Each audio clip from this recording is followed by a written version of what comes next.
Hello, hello, hello, and welcome to my little weekly indie news recap show. I don't really have a proper name for this yet. I'm open to suggestions. Though for now, I guess we could just call it my win. This is something I've been thinking about trying for a bit, and I'm effectively trying out to see what people think and if there's more interest for this. Basically, my goal is each week to bring you the most exciting indie game news to me, whether that's games releasing, notable patches or DLC coming out or being announced, or new games being announced. And what does this to me mean? Well, most people would talk about how Hades 2 released into early access this week in some sort of detail. Me, that's just a side note to make it clear that I'm not most people. It's too popular.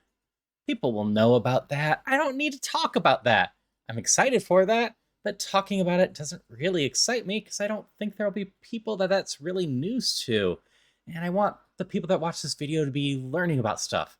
So instead, let's focus on stuff that will be potentially overlooked. At number 5 for me this week is Rabbit and Steel releasing. It released at $14.99 and is playable with up to 4 players online with rollback netcode.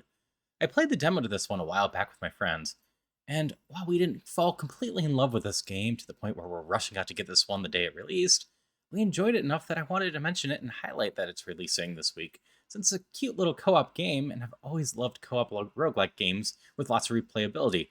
Digging around in the Steam forums a bit, it also sounds like full modding support might take a while, but at the very least, character replacement stuff might not take long since it's just replacing image files. Next up at number 4 is the release of 1000 Resist. This one released at 1999 and was a bit of a trip as I played through the demo. That was fully voiced over, mind you. If you're curious in the demo, I'll link my playthrough of it, but it was enough to get my interest on this game. It's an odd sci fi game allowing you to jump between multiple times, trying to figure out information about a plague and other things that happened. In general, the writing had me interested in what is to come, though there were a few things in the writing that made me worried about what the full game might have to offer. Not saying it won't stick the landing, just that it also, I'm not completely confident that it will.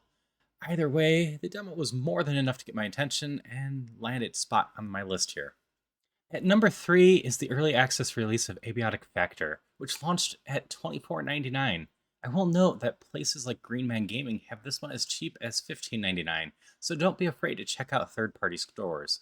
You can often save a lot of money, though you lose the ability to refund your game by using a key from a third party store, so be sure you are interested. Anyway, Abiotic Factor is a survival crafting game that takes some inspiration from Half Life. I had fun with the demo, and by the looks of it, the early access version is being well regarded, sitting at 97% positive on Steam with over 3,000 reviews at the time of writing this. If surviving in a Half Life lab with your friends, exploring and unlocking secrets and more things to build, and possibly even other dimensions sounds like something that might interest you, give this a look. At number 2 is another game release. This week was absolutely loaded with games. This one's Little Kitty Big City. I've had my eye on this one since 2021, and it just looks cute and fun. I'm personally not a huge sandbox person, often needing a bit more focus in my games, but the right themes can be a lot of fun for me, and being a cat, well, that's the right theme for me. I'm a huge cat person. I love cats in general. I have a cat, my sign's a Leo and whatnot.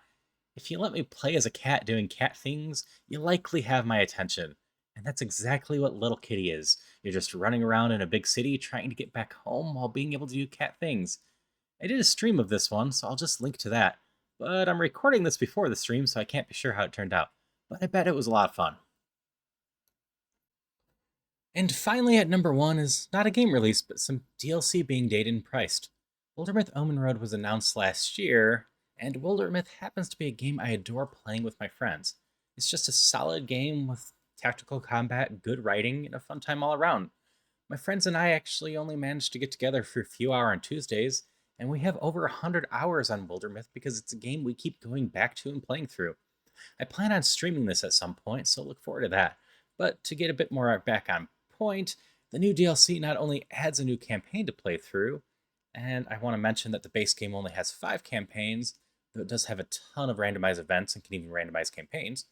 Thus, a new campaign is a great addition. But that's not all, it also adds a completely new way to play the game on top of the bunch of new content. The new mode is more of a traditional roguelike challenge mode where it cuts out a lot of the story and just turns it into a battle gauntlet and gives you various power ups in between each battle. It will not only be a fun new way to play, but while I enjoy the story and going through that with Wildermyth, it will also be a nice way to have a more quick way to experiment with various builds and build up quick characters, since you can bring characters from the new mode into the story mode as well, since Wildermyth has a legacy system that's just neat. The DLC will run $9.99 and will release on May 16th. And like their other DLC, only the host will need it in a multiplayer game for everyone to enjoy the new content. This was easily the most exciting indie related thing for me this week, despite all of the great releases. So, was there other indie news this week? Absolutely! But this was the stuff that excited me the most. I could have easily talked about something like the Vampire Survivors DLC, but in general, this segment is going to cover stuff a little less popular. Well, unless it's a slow news week. Though, I also make these videos a few days in advance, so who knows what blows up in the new releases.